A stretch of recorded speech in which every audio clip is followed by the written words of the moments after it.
Hello all, welcome to విహారికల. ముందుగా మీ అందరికీ దసరా శుభాకాంక్షలు. యూట్యూబ్ లో, ఇన్స్టాగ్రామ్ లో ఎక్కడ చూసినా కూడా ఈ టెంపుల్ గురించే చెప్తున్నారండి.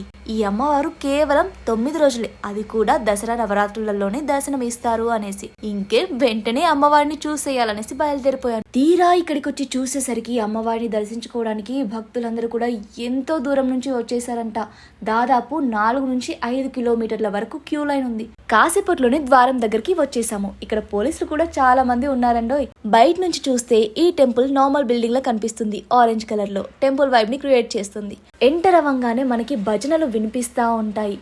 ఎంత హాయిగా ఉందో అసలు. ఎన్ని రోజులు అవుతుంది భజనలు వినక అనేసి చాలా హ్యాపీగా అనిపించింది. అమ్మవారి ఆలయం మొత్తం కూడా లైట్స్ తో నింపేశారు. ఇక్కడ ఇది ఆలయం అనడం కంటే ఒక మనకి వింటేజ్ హౌస్ లా ఒక వైబ్ ని క్రియేట్ చేస్తుంది. పాతకాలం ఇల్లు, మన అమ్మమ్మలు తాతయ్యల ఇల్లులు ఉంటాయి కదా, అలాగే ఉంది. కానీ ఎంత బాగుందో అసలు.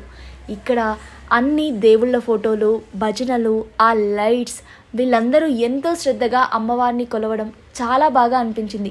అమ్మవారిని ఎప్పుడెప్పుడు చూడాలా అని ఈగర్గా వెయిట్ చేస్తూ ఉంటే ఆ టైం రానే వచ్చేసింది. నేను అమ్మవారిని చూస్తాను, మీకు చూపిస్తాను అని అనుకునే లోపే ఒక అంకుల్ నా మొబైల్ లాక్కున్నంత పని చేశారు.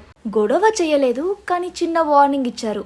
మొబైల్తో ఫొటోస్ తీయొద్దు, అలో లేదు అనేసి. సరే, నేను కూడా ఎలాంటి వీడియోస్ తీయలేదు, ఫొటోస్ తీయలేదు అనేది నా మొబైల్ లోపల పెట్టేశాను. ఇక అమ్మవారిని చూసానండి, ఎంత ముద్దుగా ఉన్నారో. ఆరెంజ్ కలర్ లో, సింధూర వర్ణంలో, సింధూరంతో చాలా బాగున్నారు. అలా అమ్మవారిని మనసారా దర్శించుకొని బయటకు వస్తున్నప్పుడు మనకి రైట్ సైడ్ ఒక చిన్న ఉపాలయం ఉంటుంది. అక్కడ ఒక ఆంటీ అందరికి బొట్టు పెడుతూ కనిపిస్తారు. వెంటనే అక్కడికి వెళ్ళి ఆ అమ్మతో బొట్టు పెట్టించుకొని బయటకు వచ్చేసాను. అన్నట్టు ఈ టెంపుల్ అడ్రస్ చెప్పలేదు కదూ. ఈ టెంపుల్ వచ్చేసి షాలి బండలో బజాజ్ ఎలక్ట్రానిక్స్ పక్కనే ఉంటుంది. మనకి సికింద్రాబాద్ నుంచి 8 UA బస్సులు కూడా ఇక్కడికి అవైలబుల్ గా ఉంటాయి. ఈ వీడియో మీకు నచ్చిందనే అనుకుంటున్నాను. ఇలాంటి మరెన్నో వీడియోస్ కోసం లైక్ చేయండి, షేర్ చేయండి, అలాగే సబ్స్క్రైబ్ చేసుకోండి. మరొక మంచి వీడియోతో మళ్ళీ మీ ముందుంటాను.